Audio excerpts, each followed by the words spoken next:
some relevant halachas of the Rambam.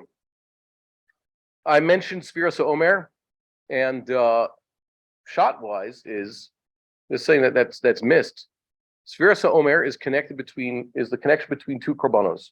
You were supposed to bring the Omer, right? You're supposed to bring the Omer to the Beis Hamikdash on the first day of Chol Moed Pesach, and then count the days until you were to do what? What are you counting up to? So someone says, if I was waiting for giving the Torah, so I'd be counting down days until the giving of the Torah.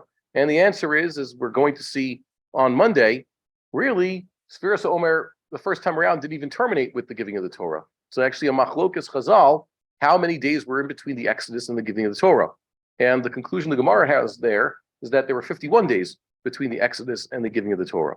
So Sfiras Omer is not a count towards the giving of the Torah.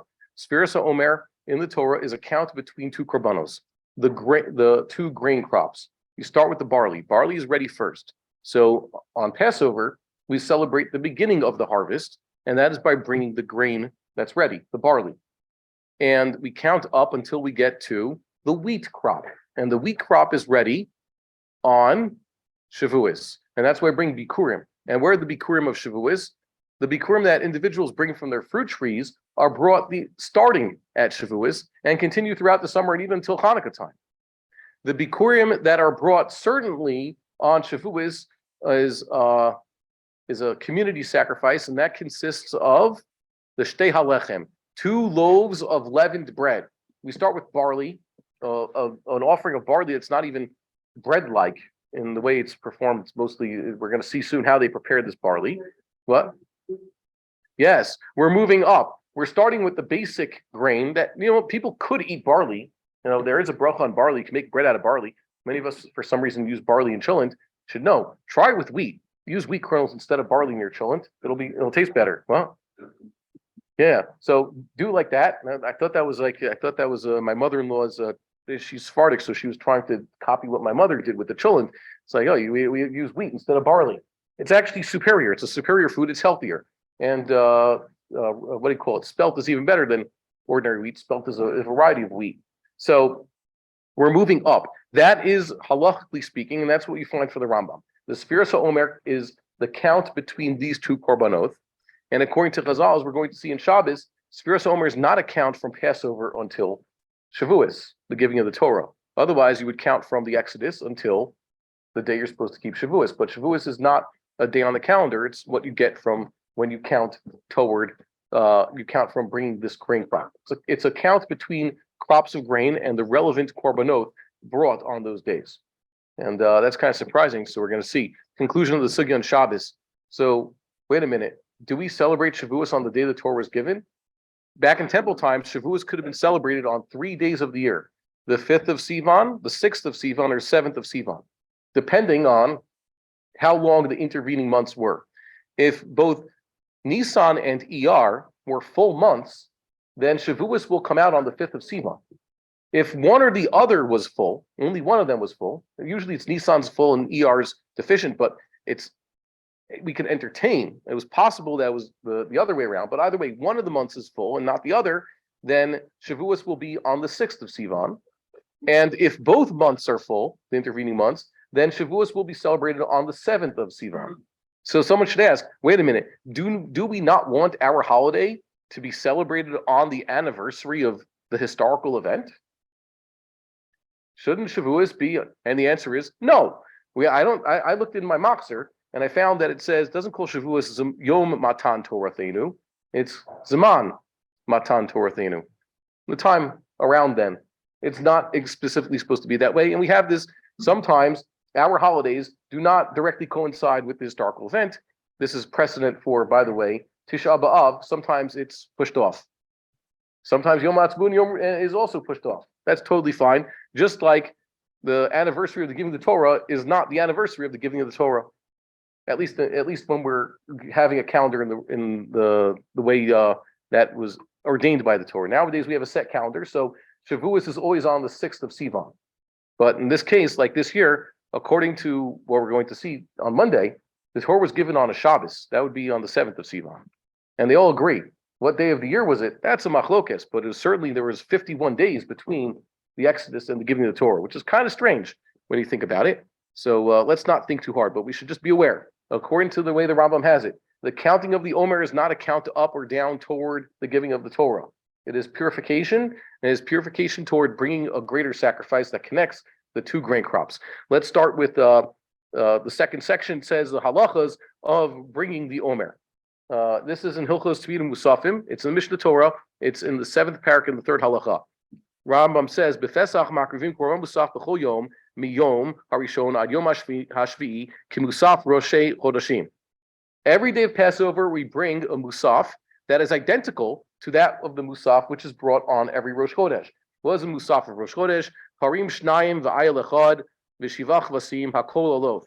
2 bulls, 1 ram, 7 lambs, all as a burnt offering with sa'ir hataf hanechelet, and he goat as a sin offering that is eaten by the Kohanim. Where it says it's on the third page. On the 3rd page, halfway down, where it says section Bet Hilchot Tmidim Musafim. You see?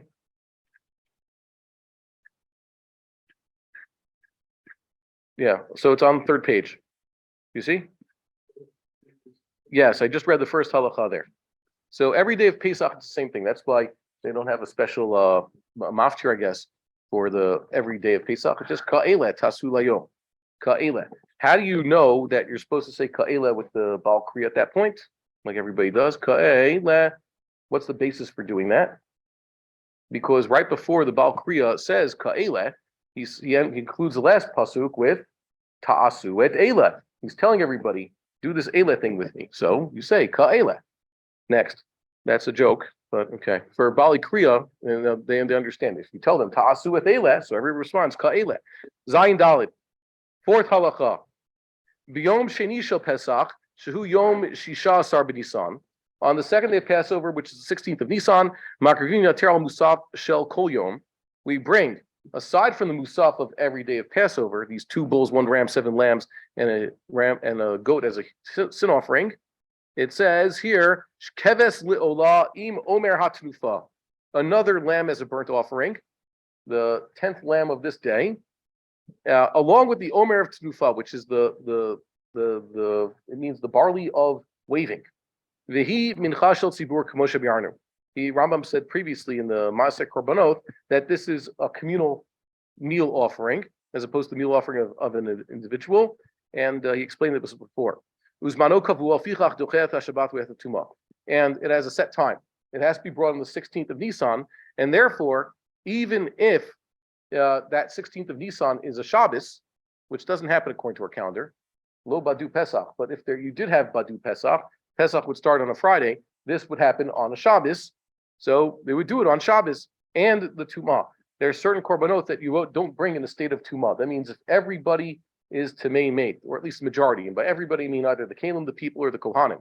So this is something you can even do nowadays. People say, how do you want to have Korban Pesach and other korbanos? We're all Tamei. The answer is, if you're all Tamei, just go right ahead. Tumah, Dechuya, or Hutra B'tzibur. So that's what the Rambam says. There were cases where, just like Korban Pesach, they went ahead, everybody was Tamei, so they did Korban Pesach. Usually the case is, I checked on the calendar, the day of bringing the Omer is actually 2 days after you're supposed to bring Korban Pesach. So it's likely that if everybody was Tamei Mace on Erev Pesach, then still we're going to have quite a few people who are still impure 2 days later, because it takes, like we said, pop quiz, how long does it take to purify oneself from Tumat Maith? 7 days. So, this is only 2 days later. Well, yeah. Ein mivi'in mincha zo ela me'eretz Yisrael shneimar v'avitem et omer reshith kitzerchem el hakohen. Really, you're supposed to bring this grain from what's halachically considered Eretz Yisrael, which the Rambam defines halachically in Hilchos Truma. Mitzvato lavo min hakarov, lo bikar karov mivinoto mikol makom Eretz Yisrael. It's a mitzvah to bring from fields that are close to Jerusalem. If you don't have a place that's bikar, what's bikar? Means it hasn't had the grain crop is ready yet. They see that the barley's there, but it's not barley that I guess has gotten to the point where now they want to reap it and turn it into a korban. So they bring from somewhere else in Eretz Yisrael. Mitzvato likatzer balayla, bilel shisha asar, bein bechol, bein b'shabbat. It's a mitzvah to reap this barley at night, on the night of the 16th of Nisan, whether it's Shabbos or a weekday. Okay, it's always Chol Moed, But the mitzvah is even if it's Leil Shabbos, so they reap it. Normally, this is kind of amazing. When do we bake the lechem aponim in the temple? When do they prepare the lechem aponim? They prepare it dafka on a weekday. So the Gemara entertains, if you're going to have, let's say, Yontif is going to fall out of Shabbos, like let's say this next week. So what do they do in the temple? They know Shavuos is going to be on a Friday, so they have to bake the lechem aponim a day early. Lechem aponim has to be brought into the temple on Shabbos. Preparing lechem aponim is not doche Shabbos. You actually just have to put it on the table on Shabbos and switch out the old ones, and then have the Kohanim eat the old ones. But this is something reaping grain, which is the beginning of the first malacha in the whole process. How many malachas go into making bread? First, you have to reap it, and you have to then winnow it and grind it. You have to knead the dough. You have to bake it. A lot of malachas go into this. All of these malachot, starting with the kitzira, the reaping, override the Shabbos. He also continues, V'chol halayla kasher li'kitzirado Omer. The entire night is good for cutting the Omer, just like Rashi entertained in his parish. He says, really, they should start first thing at night.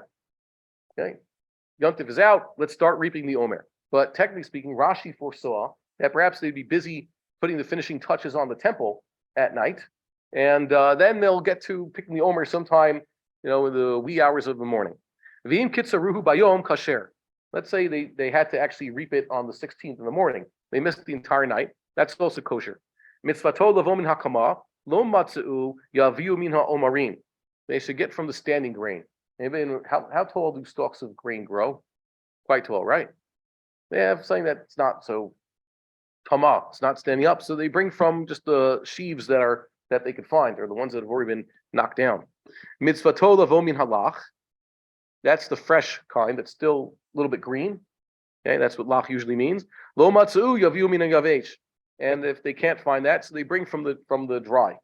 They definitely shouldn't bring from previous year. Don't bring from what you have in the silo. You have to do this act of reaping. Okay, just reap something. The sixth halacha. There you also see, yeah. So Pesach came out on Friday. Saturday night. No, Pesach starts on a Friday. First day Pesach is Friday, which doesn't happen nowadays. Then this reaping would be Motzei Shabbos. On Shabbos. On Shabbos. On Shabbos? No. Yeah. No, sorry. Hold on. Start again. If the first day of Passover is a Friday, the second day of Passover is Shabbos. Yes. That means Friday night, the second night of Passover, they'd be reaping this. And if Shabbos and Pesach starts on the Shabbos, that's fine. Shabbos and Yontif go out, then you start reaping. And we're going to see there's actually a surprise here about that we showed the younger guys also. A surprise about the exact time of cutting the Omer, which is quite counterintuitive to our way of thinking. But if you study the Rambam, you see that makes a lot of sense. It says here, minha sadot shabadarom. They used to take it from the fields that are towards the south. Haya nar chatzia sadeh, v'zorea chatzaya bashanazo. One half the field, they would just leave fallow and plow it, but they wouldn't plant in it. And the other one, they would actually plant. And then they rotate. And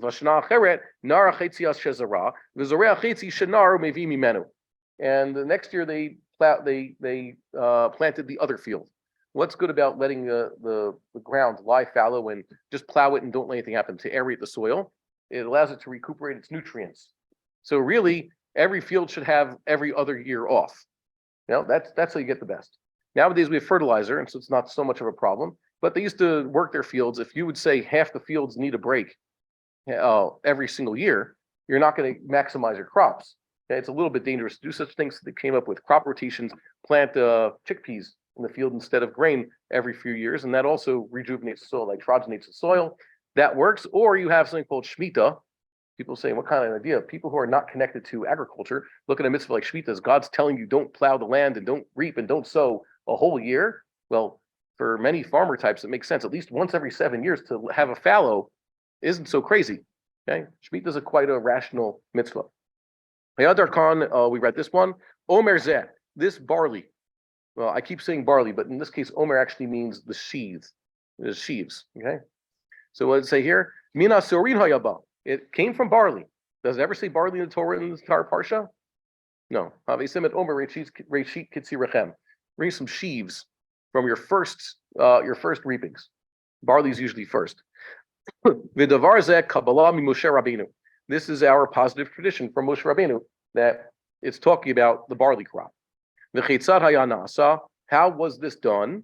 Me'erev Yom Tov yotzein shluchei beitin. V'osino tov kricho b'mchubar lakarka. Erev Yontif, the emissaries of the Beis Din would go out and actually create the krichot already while it's still attached to the ground. Anybody? Well, no, this doesn't mean sandwich. It means wrapped. It means they would take the twine or whatever they're tying it. Anybody here ever reap grain the old-fashioned way with a sickle and all that? No, no one here's a communist. Well, it's hard work. Oh yeah, so this was this was major hard work. This is what people had to do for a few weeks of the season when they had to reap the grain crop. So what would they do? I guess if you're right-handed, that's why it's mostly better for a man to do this. He has a bigger hand, and he could handle the work. He grabs the top of the wheat stalks as much as he can in his hand, and he has the sickle in his right hand. What's a sickle? A sickle is that the type of curved knife that's on the Soviet flag. Okay? Stands for labor, because that's what communism should have worked. It's just, I don't know, they must have messed it up. It didn't work out so well. But it stands for labor in the fields. So the guy takes the sickle and cuts the wheat at as low to the ground as he can, and then he drops the sickle and he takes his twine or whatever and he ties up that bundle, and that's a bundle of wheat. And then he drops that bundle there. He goes on to the next bundle, and then he has a few bundles left. He loads them onto the wagon, or as many as he could pack onto his shoulders. Then he goes home, and if when he's doing this, he's holding it, and one grain or two, one stalk or two falls out of his hands, that's basically leket. And if he leaves a whole bundle over there, that's shechicha. And pe'av, of course, is he doesn't touch the corners. So now you know how to do this mitzvah. Nowadays we have machines that do this. No one works with the sickle and the twine and all that. But that's what they used to do. The prichot meant that in order to make this easier, there was someone who went there, grabbed a whole bunch in his hand, and then tied it up already before taking the sickle, so that whoever it is gets the privilege of reaping the grain on behalf of everybody will just come to the field that night, grab the bundle that's already ready, and cut it. I guess it's like what they normally do when they make the bonfire on Miron. They don't have the Rebbe come and have to build the fire. They just have it already. He just throws in a match or whatever it is, right? Yeah. So that's basically what this is for. And all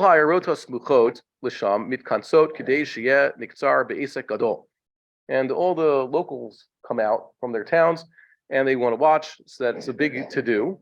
The kotrin shalosh se'in surin. They would cut 3 se'in of barley.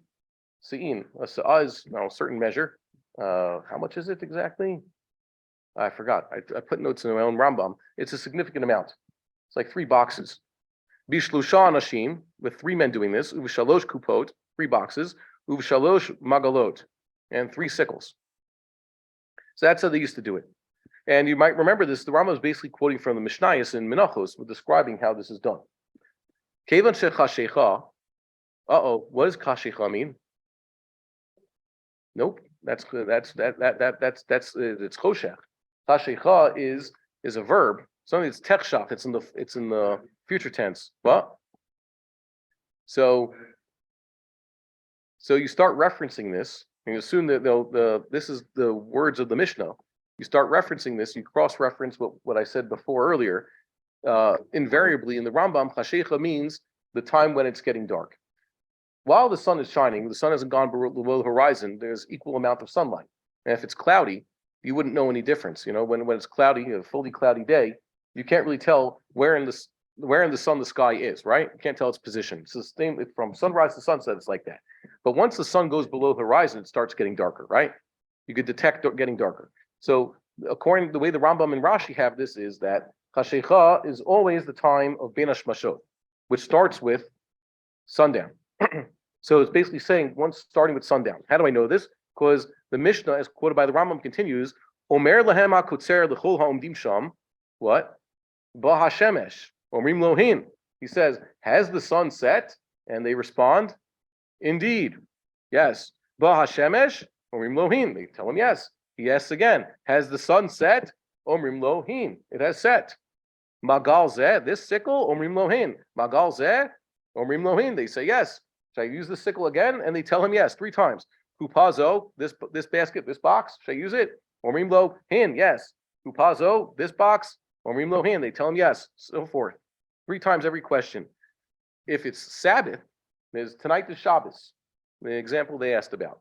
Why do you say V'imay Shabbat Omer Lem Shabbat Zo? Should I do it this Shabbos? Omrim lo hin. Shabbat Zo Omrim lo hin. Shabbat Zo Omrim lo hin. Because people would say, no, don't do it on Shabbos. Shabbos just started. You can't start doing malacha. Ektzor ve'en omrim lo ktzor. And shalosh shla pamim al kol davar v'davar. And Rambam continues. He says basically this is lahotzimi liban shel tzdukim. Back then, as today we call them Karaites. You know the Karaites. They say that Sfiras Omer starts when? Mamish after the Shabbos. It's always on the Saturday night you're doing this. And Sfiras Omer for them always starts on the Sunday. And this is actually a tradition that started with the Sadducees and other Jewish sects, heretical sects that existed in later Second Temple times. And by the way, this is also precedent. They found in the Dead Sea Scrolls that these sects, they already started this institution that all their major holidays are associated with days of the week. For example, they always liked it that their Passover was always a Wednesday. And so too with Yom Kippur, always a Wednesday. And this reaping the Omer is always a Sunday. Therefore, Shavuos always came out when? Well, it's always a Sunday according to the Sadducees. And by the way, the church does this also. The church already early on decided they adapted the Sadducee practice that all of their major holidays are associated with days of the week. That's why they have Good Friday, Super Sunday, and the rest of them. Right? That's a tradition. Also, I guess the American tradition is similar to this. When we have Memorial Day and other such holidays, when do they put them? Usually Thursdays and Mondays. Okay, they say Thursdays and Mondays. The Sadducees themselves argued with the Chachamim. They said Moshe Rabbeinu loved Jews. He wanted to make sure that they got a holiday and a long weekend. They always have Shabbos off, so Shavuot should always be a Sunday, long weekend. That is already attested to in the Talmud. And the Americans have just taken this to the logical conclusion that whenever you have a legal holiday, attach it to your so-called weekend. Okay, so this is a heretical type of idea. Well, yeah, so they picked it up. But I'm saying these heretical ideas keep popping up. So the Rambam says they did this pageant and also asking every question. So we really do this 3 times because that's what the Sadducees challenged them. Yeah. Shaliach of the Beis Din. Whoever was appointed, whoever got the privilege. Who was Ish Iti? The man who took out the scapegoat. Well, okay, yes, very good. But no, he couldn't do that on Yom Kippur. Whoever it is, someone chosen, given this privilege of doing this act. Okay, maybe they had a way to see who's mechubed, or they sold it to the highest bidder. I hope not.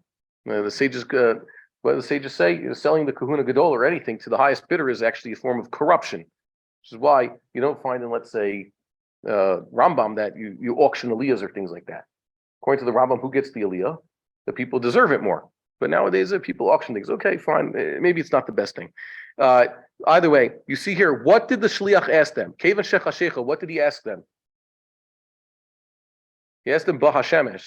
Bahashemesh means, has the sun set? He didn't ask them, is it says yet? He didn't say, have the stars come out. Or he said, has it nightfall? He says, has the sun set? That's the standard for doing this. That's how you knew the first day of Yontif was over. According to the way the Rambam has it, Yontif is over at sunset, not like Shabbos. Shabbos is over at Seis because Shabbos is an Isser Skila. And Yom Kippur is over at Seis because you have a mitzvah of Tosefes. But Stama Yontif is over at Shkia, just like this Mishnah is telling us. They waited for Shkia to start reaping the Omer.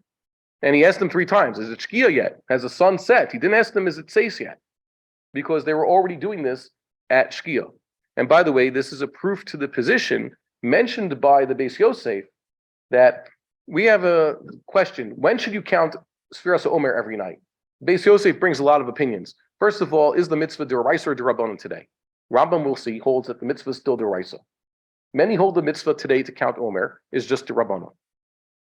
That's one consideration. Next consideration is when at night are you supposed to count Sfiras Omer? They all agree that you're supposed to count at night, and it should be as soon as possible. And it's brought in the name of the Tur and the Rush and the Balei Tosfos, who said the mitzvah to count Omer today is just a d'rabbanan, it's zecher lemikdash. However, you still count right at Shkia. best to count right at Shkia. Shulchan Aruch says, technically speaking, Ikra Din, you could do that. The Medaktikim wait until Seis. But even according to the Rambam, who says the mitzvah is D'oraisa, the Rambam is showing us here the way from this Mishnah, that if you'd read the Gemara in Menachos, it asked you, when did they do this reaping? The Gemara concludes the reaping is done at night. The pasuk doesn't mention that. You have to bring this Omer by day on Chol Hamoed. The Omer is brought. That's called the Hakrava. When do you reap the Omer? At night. Before. Yeah, obviously the night before. And when did they reap the Omer? At sundown, not at Seis. Wait a minute. And it says even if it's Shabbos, that is, Shabbos just started. They were technically violating Shabbos, but the Torah tells them to. Shabbos just started, reap the Omer. So Mali, if the Shabbos just ended. Also it says, Bahashemesh, if the reaping of the Omer is Docha Shabbos when Shabbos begins, so it should also be Docha Shabbos when Shabbos ends. There's no real nafkamina there. The Gemara concludes that there are three mitzvahs to be performed. Reaping the Omer, counting the Omer, and bringing the Omer. By bringing, I mean offering it in the temple. The Gemara concludes that the reaping is done at night, the bringing of the Omer in the temple is done by day, and the counting of the Omer, which is whenever he says today is the first day of the Omer, that is connected to the reaping. The pasuk says, "Mehachel chermesh b'kama," when you set the sickle to the kama, that's the standing grain. Tachel lispor shiva shavot. That's when you should count. Start counting. Begin counting. So Gemara says the counting, the time for counting the Omer, which is when they would actually reap the Omer, when it was Doraisa, coincides with when they reap the Omer.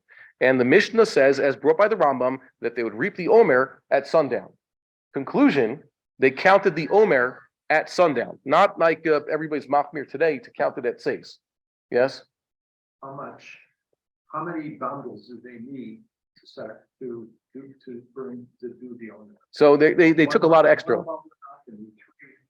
We're going to get to that. Okay. But either way, so I just think this is a surprise. Somehow there's a lot of shuls, they're not so makpid and davening in Bisman.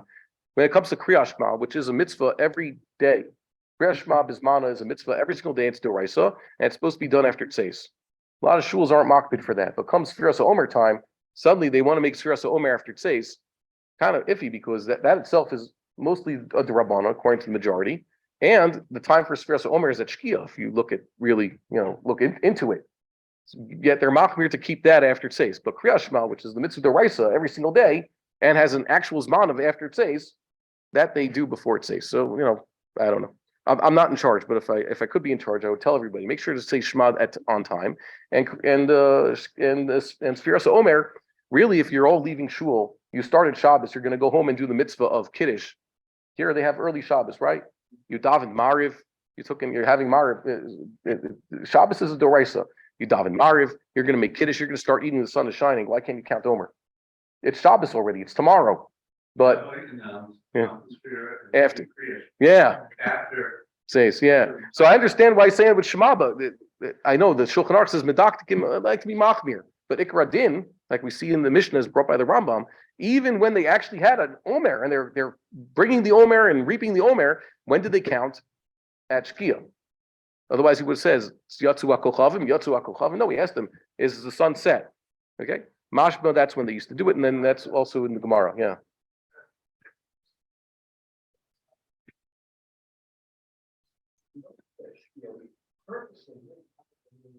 Yeah, I know. That's. Yeah.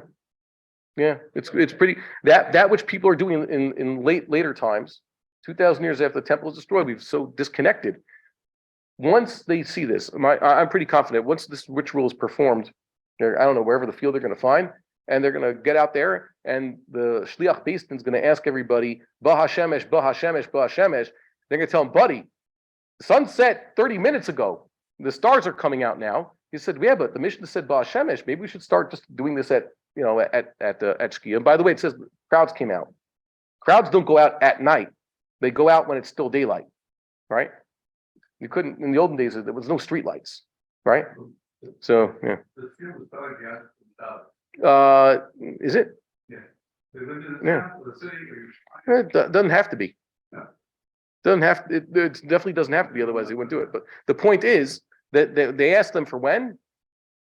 ba shemesh. That's the ikr. And there's a more proofs. If we were studying Hilchos Nida, there's an amazing thing also, but we're not going to get into that. I guess we'll save that for the Nida shir.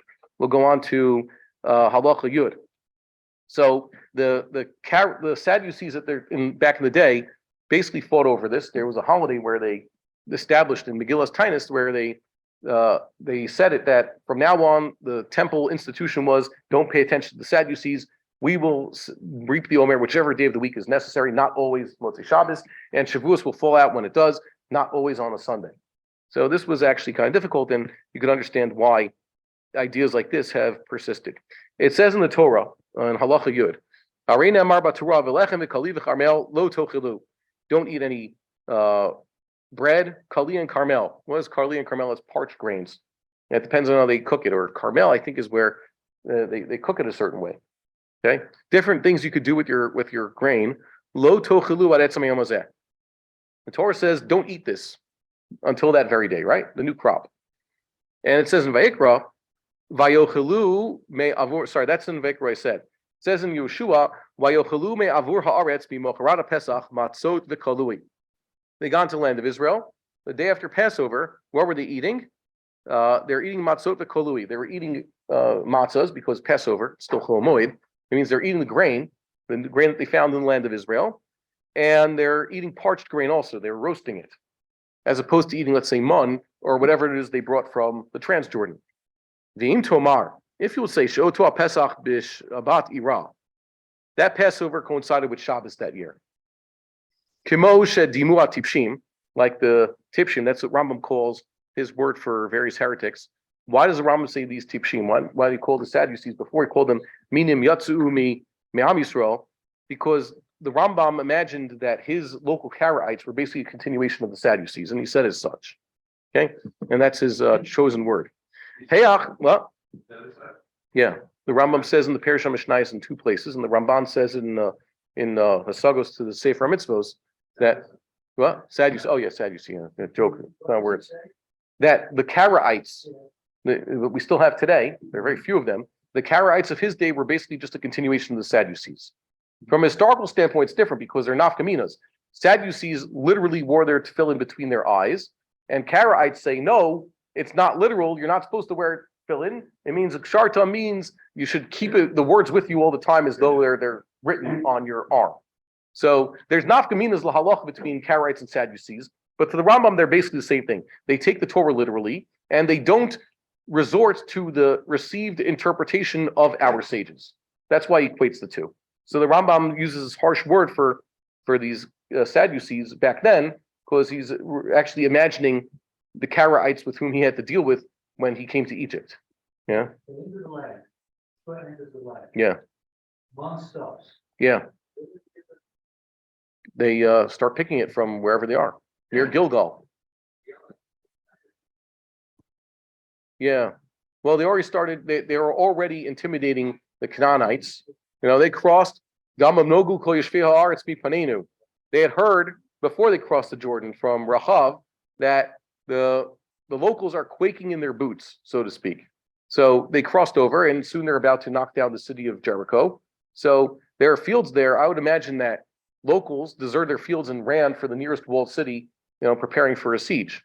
Right? That's what you used to do. You didn't just say, there were no Canaanites and the various other groups out there. Like Moshe Rabbeinu said, Ammonites and Moabites were expected to bring out food and water and greet us on the way, or at least say, have a pleasant trip, here's some food and water.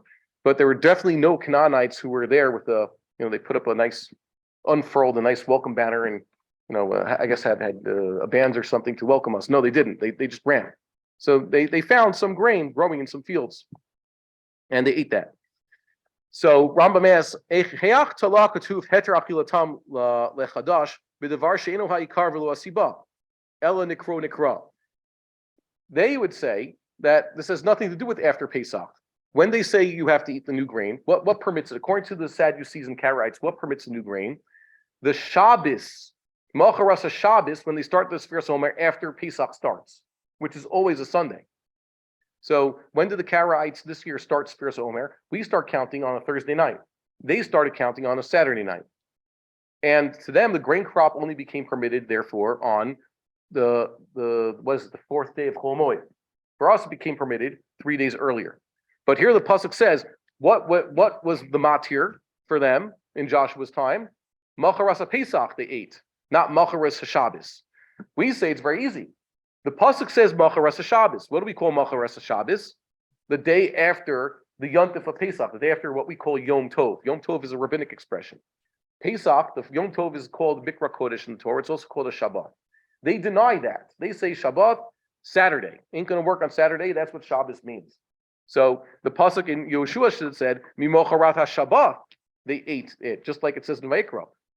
But we equate Pesach with a Shabbat, so we have no problem. The Sadducees have a problem. Ela me'achar shetah devar bibacharat Pesach. In fact, the pasuk says after Passover they ate the new grain. Has to do with the Passover. Davar barur shemocharat Pesach hi ha'ilah hamateret et hachodesh et hachadash. It's the fact that Passover came allows us to eat the new grain crop, and not the fact that a Shabbos came, a literal Shabbos. Ve'en mashgichin al eze yomhu mimei hashavua. They weren't caring about what day of the week it was, like the Sadducees do, and the Karaites do. So this is Rambam's argument against the Sadducees. This is basically the ensuing Gemara says as much, but with more shakla v'tarya. So the Rambam continues about the process of preparing the Omer, and he says here, Kitzaru natanu bekupot ve'aviu lazara. They reaped it, they put in the boxes, brought it to the temple courtyard. Chavatuoto, they would beat the grain. Anybody here ever do any of these? Anybody? No. Zorin, they would thresh it, throw it up the air to remove the chaff. Borin, see there's boer involved. Lochinat et sorin, they take these barleys. Umahavivimoto al ha'esh babuv minukeh, and they would toast it over the fire a little bit, dry it out in a buv. That's basically a sieve that was perforated, it's made out of metal. Kadei shi'ah ha'or sholei b'chulo, so that the heat gets through. The hot air rises through the holes in between the grates and dries out the grain nice. Shnemar aviv kalui ba'esh geres carmel. You should take aviv, that's the new grain, toasted in the fire. Geres carmel. Geres is from the word, like I said before, gross, but with the samich. What? Yeah, that means not ground so fine. Mipia shmuah lamadu sheina midaber ela b'minchat ha'omer b'lvad. And this pasuk is also referring to.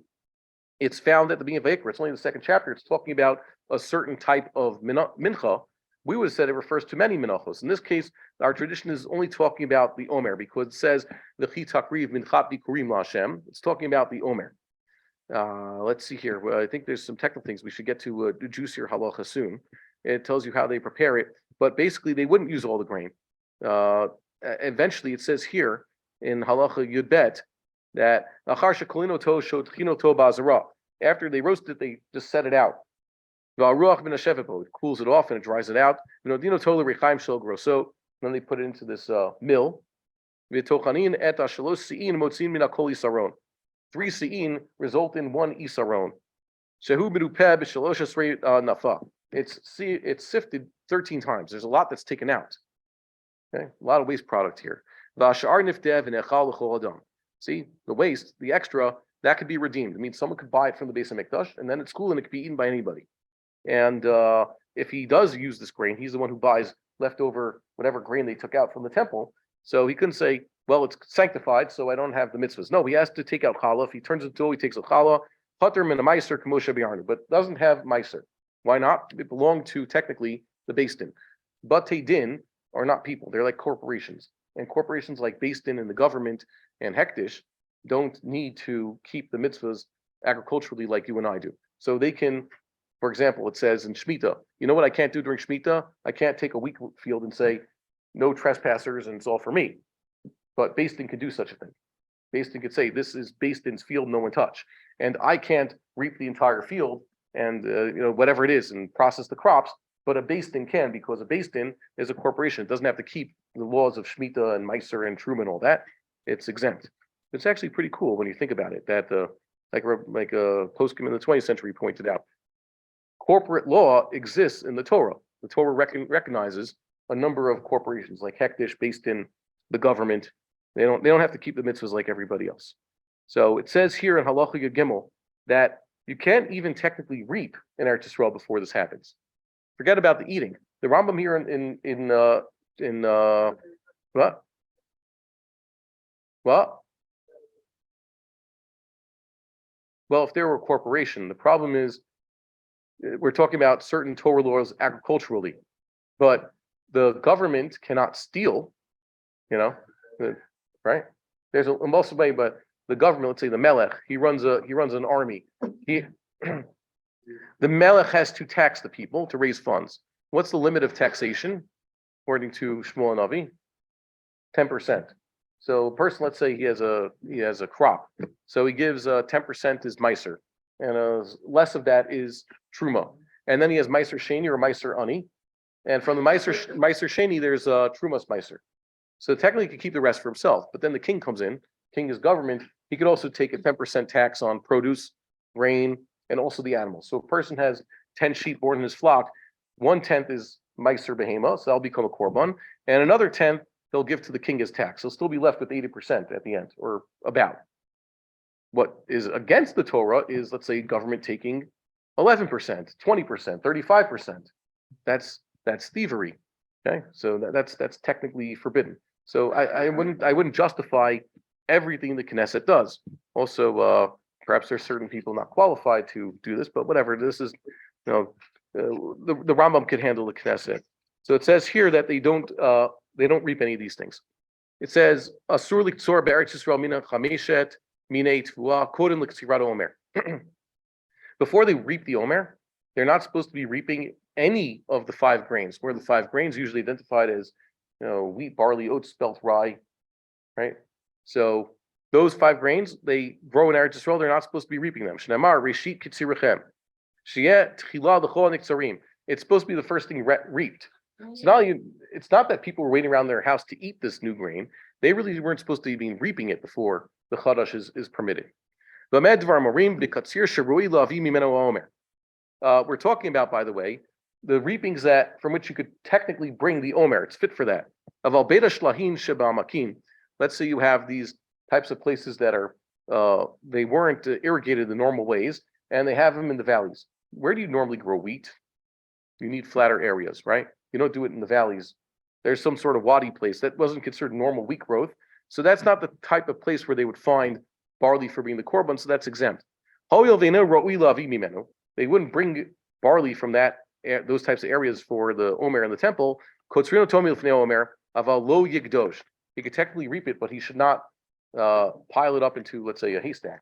In this case, haystack is hay. But what would they do with their grains? They would pile them up into piles. All the sheaves make one big pile. Can't even do that. And the Rambam here has laws about also what is counted, what is considered a new grain. And it depends when it actually took root. Right? One of the things it does, it takes root. But I'm going to ask you a question. Rambam has in this halacha, he's going to mention tivuah shehi shrisha kodem haomer. You have grain that took root before the Omer was brought. Homer matira. So that will be permitted once the Omer is brought. Took root, so now it's grandfathered in the previous year. Vimlav asur lekotzra kederek asur leochla. And if it didn't take root before the Omer is brought, so it remains forbidden to be reaped, just like it's forbidden to be eaten. Right? He hasn't mentioned this whole prohibition of eating the grain yet. Ad she'avo ha'omer haba, until the next Omer is brought, which is next year. So if anything that takes root after they bring the Omer, which is basically after the second day of Passover, for whatever reason, normally most wheat does take root before then. It has to be growing even. Was take root, by the way. They plant the wheat in the ground. And there's a certain point when they realize that these wheat kernels are no longer just wheat kernels, they become to sprout. And which direction do they sprout originally? Well, downward. They first have to sprout downward before they can really go anywhere upward, right? And then something starts going upward and then it continues. But most of it ends up upward, but the initial growth is usually downward. How deep, let's say you have a stalk of wheat that's this tall, how deep are its roots? Not very. But originally its roots were deeper than its stalk. First the roots go down and then it starts growing up. And how does it know which way is up and which way is down? Yeah. The water's down. Yeah. The water is down. The sunlight is up. Okay. Most plants, it's not that they know, but they have a sense of they grow toward where the sunlight is. So that's part of the process. He mentioned ochla. When do we have to finish? Hope I didn't go over time. Is it 12:15 or 12? 12:30? 12:15, 12:30. Well, what's the emes? 120? Oh. Oh, good. So well, let's continue with this because it's good to see this halachot. I want to jump to the part where Rambam mentions eating. So you say I put a thing in English over there, but where's the prohibition to eat the green crop discussed? Isn't that what the Talmud was discussing? This morning I heard about not eating the Omer, not eating the new grain crop before the Omer is brought. So let's see. We go to Hilchos Malchos Asuros over here in the 10th parak, where the Rambam explains what this is. Hechadash Ketzad. He says that, there's not just animals. The Rambam begins the laws of prohibited foods by mentioning that there are certain animals you can't eat. This is animal products. And then the Rambam mentions, there's also, you can't just say, I'll be a vegan. I'll avoid any kashrus problems by staying away from anything milk and meat or anything from non-kosher animals. Sounds like a plan, right? Except, no, even if you only stick to that which grows from the ground, you're still going to have things that you cannot eat. Most importantly, every time you have a crop, you pick a lot of fruit off a tree, you can't just start eating all that fruit. You have to tithe it, for example. And if it's Shemitah, you can't pick a lot of fruit off the tree. You're limited to how much you could take, etc. So one of the things that's prohibited that grows in the ground is the new grain crop. He says here, Hechadash Ketzad, Kol echad mechameshet minei tvuah bilvad. Every one of these 5 grains, he's not talking about, by the way, things that look like grains, pseudo grains. Some Rambam is very liberal with his definition of kitnios. Remember, Rambam didn't prohibit kitnios in any way on Pesach. He just says kitnios is an idea in Kilayim.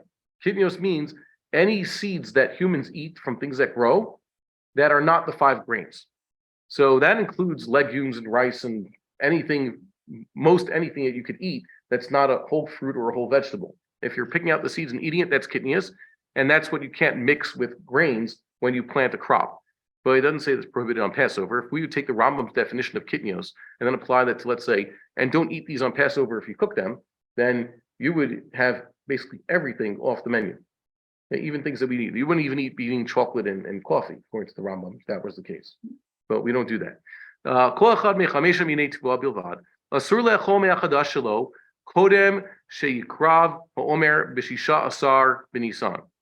All these 5 grains, it's forbidden to eat of them from the new crop, that year's new crop, until the 16th of Nisan. As it said, don't eat these wheat products. It comes from grains, don't eat them until you bring this korban. It says in one pasuk, like we saw the contradiction. Is it that very day or is it when you bring the korban? The answer is it depends. Whoever eats even a kazayis, an olive's size amount of the new grain crop before the Omer is brought, lokemi not Torah. He is to be lashed according to Torah law. B'chol makom uv'chol zman bein ba'aretz bein b'chutz la'aretz. Anywhere he eats it, and in b'chol zman, even when the temple's not standing, bein ba'aretz bein b'chutz la'aretz, whether it's in land of Israel or in chutz la'aretz. Nowadays, anybody keep the laws of Chadash and Yashan in America or in England? Yeah. There's some people, so you knew to do it. No. Oh, so I know. People are machmir for this Rambam. This seems to be what Chazal said. It's a difficult non-Talmudic idea to say that this doesn't apply in Chutz La'aretz. Unfortunately, for many centuries, especially in Europe, people had to rely on the opinion that says, no, this whole issue of the new grain crop and the old grain crop does not apply outside the land of Israel. Why not? It's a little bit iffy. And there were always those who were machmir for the straight opinion from the Talmud, like the Rambam brings. Probably because they were very poor. Yeah, they're very poor. They had to rely on this. If you would tell people, let's say, in White Russia, Pesach, potatoes, they were going to usher it. Yeah. And the community leaders said, you usher it, everybody start. Yeah. So we had to rely on this heter. And nowadays, thank God, I remember there was some Rabbanim who already were machmir, only eat Yashan, as they call it. That's the opposite of Chadash. But after Pesach, finally, everything suddenly becomes permissible. But here in Eretz Yisrael, you'll have to watch out also. Kind of ask, what is it? You went to a store, right? I don't know, what the local grocery store here, or the supermarket. And they have all sorts of grain products out there. They have noodles and crackers and everything. And what do? Did they clear it out of the store before Passover? Does Rami Levy burn all his stock of crackers and whatnot before Passover? No. So what does he do? He sells it. So, and as he sell it, he leaves it mamish on the shelves, and he sells it in a fictitious sale to some Druze guy, and then they cover it over. And right after Passover, he buys it back from him. I'm not saying there's anything wrong with the sale; it's all legal. And then it's still on the shelf. So you know that those grain products they're definitely yashon because they're there from before Passover. But wait a minute. So that's good. At least the stuff that was sold before Passover, it's only gonna have the problem of chametz she'avar leva Pesach, chametz that survived Pesach perhaps in the Jew's possession, because in what way did he sell it to the guy? Okay, we'll assume the sale was valid, but they're gonna start getting new crackers and new pastas on the shelves soon. When did they produce those new pastas? 6 months ago, usually. But when does the chadash show up? There is a certain point, thank God, because we're very disconnected, I guess, from the sources of our food. Like you said, you're going to find a box of noodles there. Those were created a long time ago. But in some places, they live near the factory. Like I guess in Bnei Brak, they get Coca-Cola right out of the factory the day of, right? You have to worry that something you get right after Pesach may have been produced, perhaps before Pesach. Like, I mean, in the days leading up to Pesach, you might have to worry that some of those pastas and crackers were produced from the new grain crop. So you have this yashon problem right before Passover. Okay, I don't know what to say. You have to look at the packages, but normally the hashgachas try to keep the chadash out of your hands, but it's not. Yeah. Oh yeah. You read that? Okay, I don't get Torah tidbits. Okay, so we have to watch out, but many of us were not machmir for this in Chutz La'aretz. Let's see. He also says, "Bein b'fnei habayis, bein shelo b'fnei habayis." The temple standing, it doesn't really matter. This is an isser. It's not connected to literally the bringing of the grain. If you don't bring the grain, you still have the isser chadash. The Rambam says what we saw in the Gemara: "Ela shebizman sheyesh mikdash mishikrav Omer hutar chadash b'Yerushalayim." In the times of the temple standing, the Omer becomes once the Omer is brought to the temple and offered as sacrifice, hutar chadash b'Yerushalayim. Then they can eat the new grain crop in Jerusalem. V'makomodo rechokim, and the places that are far from Jerusalem, mutarin achar chatzot. They eat the grain crop after noon. She'ein beit din mitatzlim bo ad achar chatzot. The Beis Din's not going to be so lazy that they don't bring the korban later in the day. Uvizman she'ein mikdash, when there is no temple standing, kol hayom kulo asur min haTorah. The entire day, it's prohibited according to the Torah. Uvizman hazeh b'mkomot she'osin shnei yamim. And nowadays, there are places that have this Yontif Sheni Shel Galus. According to the Rambam, it's based on place. He wouldn't have a Havamina that people would visit Yerushalayim on a holiday and suddenly keep Yontif Sheni here in Jerusalem, although that is quite common. It says places. Thank God, it doesn't fit history. Like I think I asked you, gentlemen, before Pesach, do you think all those pilgrims who came from Passover, or from all over the world, they came as far as Rome and Persia and Egypt, Carthage even, they came for Passover. Did they bring a second korban Pesach on the Yontif of Pesach for their second Seder, the second night of Pesach? Well, says Rav Cook's question. That doesn't fit. It couldn't have been. So you didn't have such a thing. Well.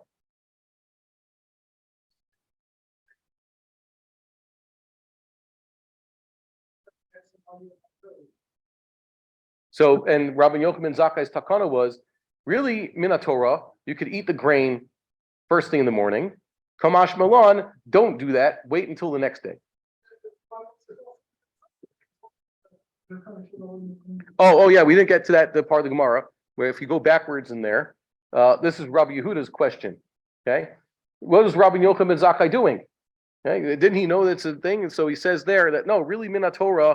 They thought that this is the case. But it turns out not. Do you want to go back and we'll see it? Okay. He was just reestablishing what the Torah really says. Okay. So maybe we should go jump back to that Gemara. We'll do it. It's at the end. It's at the beginning of the second page I gave you in the sources. Do you see it? Okay. So he continues there. Chadash Aser Kol Yom Shiva. What does the Ram say? Kol Hayom Kulo Asur minat Torah. It's forbidden to according to Torah. Zman hazeh b'mkomot shosim shnei yamim hechadash asur kol yom shiva asar b'nisan ad la'erev midivrei sofarim. If you have Yontif Sheni, you're going to be adding another day. Okay, that's a takana de Rabbanan, because remember, whatever is connected to Yontif Sheni is very important to keep it. Rambam says here that there's an Isser Malkus for eating chadash. Ochel lechem kaliva carmel, one of each type. So he'll get lashed 3 times. He violated 3 prohibitions. Why is it important for the Rambam to mention this? Because Rambam counts mitzvahs. So it's it was a big task. There's a lot of different dayas how to count the mitzvahs.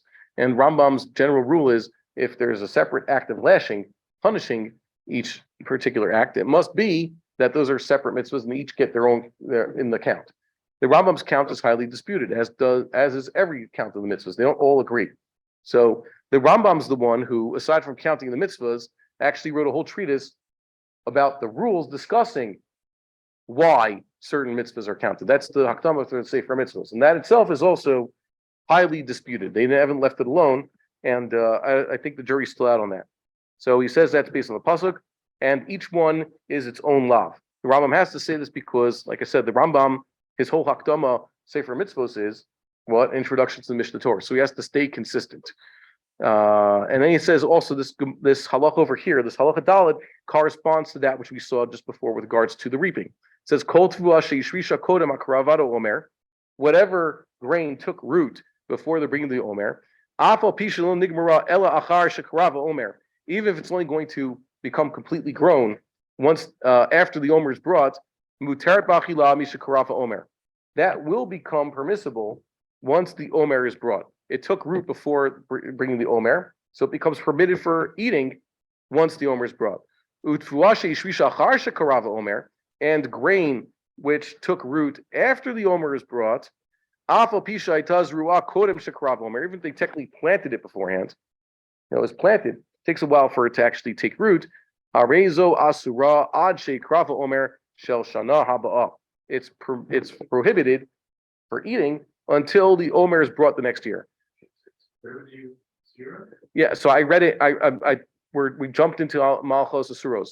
You see that the law here in with regards to eating it corresponds to the law he has here with regards to reaping it. One din. Mm-hmm. In the spring. Yeah. Can't harvest it in the fall. Yeah, technically speaking, no. So here, I'll read. We go back to the top of page 5 over here. Ram said, "Tvua shalohi v'yashlish." It says here that you can cut it for here. Tvua sheishrisha kodem omer haomer maturavim lav asuru likotra kederech shasur lochla ad sheyavi haomer abba. Okay, tvua sheishrisha kodem omer is permitted if it didn't take root before the omer, so it's only going to become permitted once the next omer is brought. So, did they have spring grains? Did they do this? In biblical times, that was highly unusual. In Northern Europe, of course, that's what you do. And in Northern Europe, they didn't keep these halachas, like we're saying. They didn't have this whole chadash and yashim idea. In Eretz Yisrael, it would be kind of crazy if you think that you're going to plow a field this time of year and plant in it and hope that wheat will grow. Why won't wheat grow in your field? There's no rain. In Northern Europe, let's say continental Northern Europe and North America, let's say New York, places like that, when does it rain? All the time. You know, there's the average rainfall per month is the same across every month. Is the nafkamina is, let's say in New York where I'm from, the nafkamina is it rain or is it sleet or is it snow? Not just a function of temperature, but the amounts of precipitation basically stay the same. Yeah, so he's basically telling you this, that if these halachas apply, then you couldn't do what they're doing in Ukraine and Russia, which provides, by the way, most of our grain. Well, at least before the war, that's what they're saying. Yeah, it's kind of difficult. So let's see, we finished these Malchos Asuros. I think there's one other halacha here. He says here, Tivua sheishrisha achar haomer. So it took root after the omer, v'uktsara, and he reaped it. V'zara min achitim bakarka, and then he replanted some of those wheats in the ground again, all in 1 year. V'acharka charav omer haba, v'adayin achitim bakarka, and then the next omer comes, and it permits these kernels that are now in the ground. Now they could eat them. Now came their omer, but now they're in the ground. Now it's a suffix if the omer matir them because he put them in the ground. Maybe they're like still in his jar. If they're in his jar, now the Omer happened, and now he could eat them. It's like any other stored wheat. Oh, lo yatirotan. Maybe it shouldn't permit them. Why? You put them into the ground. Now you have to wait for them to take root and even wait for next year. Batlu bakarka. It's like Zaria. You plant something in the ground. It had tuma. The seeds were tame. They're foodstuffs. They're tame. They got contaminated with contamination, whatever it is. Foodstuffs get contaminated. Can you decontaminate a foodstuff according to the Torah? No. You got your truma food contaminated, or your holy food contaminated. A hamburger that's supposed to be eaten the holiness. You turned your korban shlamim into a hamburger. You contaminated it. You ruined the meat. You can't dunk the hamburger in the mikvah like you can your cup and decontaminate it, right? But there is something you can do.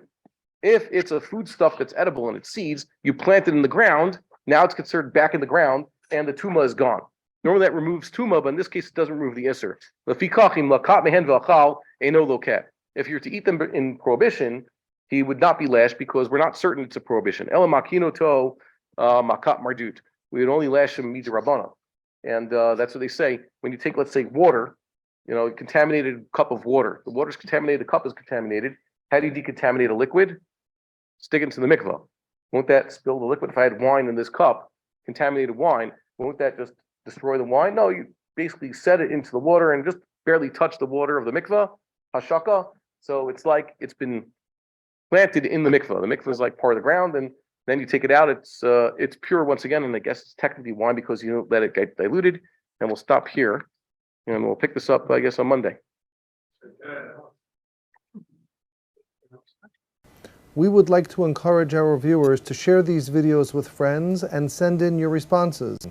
If you would like to obtain Birkon Nusach Eretz Yisrael or invite the rabbi for a speaking engagement, please email us at office@machonshilo.org.